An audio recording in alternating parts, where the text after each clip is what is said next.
This was all shot on my iPhone 15 Pro. Given how good this footage is, we are 5 months away from the release of the iPhone 17 lineup, and rumors are going crazy around on the internet. We might be talking about a 1-inch sensor, 8K ProRes, upgraded low light performance, and a redesigned camera user interface with pro features and much more features. If these end up to be true, forget smartphone photography, this is pocket cinema. Let's break down why this might be the most creator focused iPhone ever. Based on rumors floating around in April 2025, here's what we might see with the iPhone 17 camera upgrades coming this fall. Keep in mind that this is all based on leaks and analyst reports, so things could change before launch. Across the whole iPhone 17 lineup, Standard, Air Pro, and Pro Max, the biggest upgrade seems to be the front camera. We're hearing it's going to be a 24 megapixel front facing camera, which would be double the current 12 megapixel sensor. That could mean sharper details, better low light performance, and possibly a new lens system for crisper selfies and video calls. Now, for the Pro and Pro Max, the ultra wide models is rumored to jump to 48 megapixels. That's a big jump and should bring more detail, improved low light shots, and maybe even the ability to shoot 48 megapixel ProRAW photos. The main camera will probably stay at 48 megapixel, but there might be an upgraded stack sensor for better dynamic range and less noise. The telephoto lens is still a bit up in the air, but we could see improvements in zoom or sensor quality. For the standard and Air models, which should be supposed to replace the Plus model, aside from the front camera upgrade, not much else is expected. The standard model will probably keep the dual camera setup with a 48 megapixel main sensor and a 12 megapixel ultra wide. The Air model will likely stick to the camera system of the iPhone 16e. To sum it up, the big upgrades are a 24 megapixel front camera for all models and a 48 megapixel ultra-wide for the Pro versions. Expect some improvements in sensor tech and optics, but until we hear from Apple, it's all just speculation. It all kicked off with the iPhone 15 Pro when Apple dropped features like ProRes recording straight to an external SSD. Even now, this phone is kind of a beast, especially for creators. It records up to 4K 60, and you can shoot ProRes either internally or to an external drive, which is crazy convenient if you're editing while on the move. And if you're into color grading, it shoots in log, which is a total game changer. You can actually treat the footage like proper cinema material in post. Honestly, jumping to the 16 series doesn't really make a huge difference unless you really need 4K at 120 FPS. That's the main new video feature, and whether it's worth the upgrade is kinda debatable. There's also spatial video, which is still in its early days, but it's clearly a step towards a more immersive future, especially with Apple Vision Pro in the picture. On the photo side, it's sharp, detailed, and super consistent. Smart HDR does a great job, and the multiple focal lengths aren't just digital crops. There are actual lenses doing their thing, which makes the iPhone 15 Pro still the value king if you're looking for something that is both capable in photo and video features.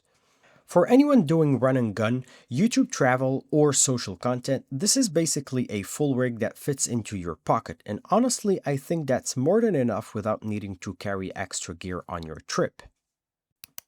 There is a lot of buzz about the new iPhone 17 Air that's supposed to be insanely thin. We're talking about 5 to 6 millimeters. That's almost half the thickness of the iPhone 15 Pro Max and close to the 13-inch iPad Pro. Because of that, it'll likely be eSIM only, with no physical SIM tray and geared more toward lightweight everyday use. Still, it's expected to keep MagSafe, the action button, and maybe even a new horizontal camera bump. Definitely giving sci fi vibes. Now, for the camera crowd, the iPhone 17 Pro Max is where it gets exciting. Rumors point out to three 48 megapixel cameras, wide, ultra wide, and tetraprism telephoto, plus real 8K video. If this is true, that's a big step forward, especially since other like Samsung have 8K for years. Shooting 8K will reportedly need at least 512 gigabytes of storage, which makes sense if you've seen how heavy 4K 60 ProRes files can get. We might also see vapor chamber cooling to reduce overheating during long shoots, huge for mobile filmmakers. Add a super durable anti-reflective display, Wi-Fi 7, an upgraded 24 megapixel front camera, and easier battery replacement, this could be a full-blown content creator's dream. If you're already using the iPhone 15 Pro, you're in a very capable spot. The 48 megapixel main sensor combined with the Tetra Prism telephoto on the Pro Max and the advanced photonic engine pipeline gives you a lot of headroom for both stills and video. You've got ProRAW, ProRes with an external SSD, log recording and full ACES compliant workflows if you're grading in Resolve or Final Cut. For creators and mobile cinematographers, the iPhone 15 Pro is still very much a professional grade tool in your pocket. But if you're on anything older, especially pre-14 series, you're starting to miss out on some pretty significant advancements. The 16 Pro doesn't look drastically different on the surface, but under the hood it's tighter.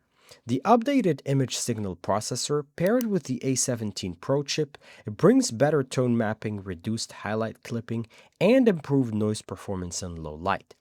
And with the software stack maturing, especially around computational video features like improved stabilization and smart HDR handling, the 16 Pro offers a more refined, consistent image pipeline. It's not a massive leap if you're on a 15, but from a 13 or older, it's a noticeable generational jump. Now looking ahead to the iPhone 17 series, particularly the 17 Pro Max, that's where things start to look legitimately disruptive. Based on early leaks and supply chain info, we could be getting a new stacked sensor design for the main camera, which would mean better light sensitivity and faster readout speeds, huge for dynamic range and rolling shutter performance.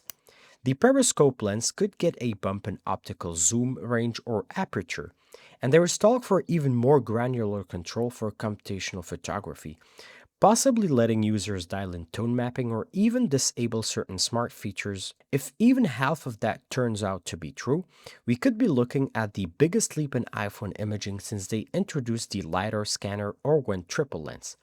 So if you're not in a rush to upgrade, the 17 series, especially the Pro Max, is shaping up to be the one to wait for. Anyway, let me know in the comments what you're shooting with now, and if any of these future upgrades have you thinking about switching. Are you more hyped for thin and light, or big and powerful? That was it for me today, and I'll catch y'all in the next video.